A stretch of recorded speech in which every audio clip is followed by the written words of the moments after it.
ஒரு காட்டில் ஒரு தவளை கூட்டம் போய்கொண்டிருந்தது. அதில் 2 தவளைகள் தடுமாறி ஒரு ஆழமான குழிக்குள் விழுந்துவிட்டது. அதை பார்த்த மற்ற தவளைகள் எல்லாம், இந்த குழி மிகவும் ஆழமானது, உங்களால் மேலே வர முடியாது என்று மேலே நின்று கத்திக்கொண்டே இருந்தது.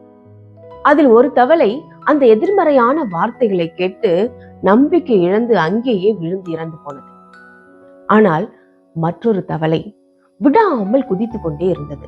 ஆனால் மற்ற தவளைகள் எல்லாம் மேலிருந்து, உன்னால் முடியாது, முயற்சி செய்யாதே, இது ஆழமான குழி, உன்னால் மேலே வர முடியாது, உனக்கு உடம்புதான் வலிக்கும் என்று கத்திக்கொண்டே இருந்தது.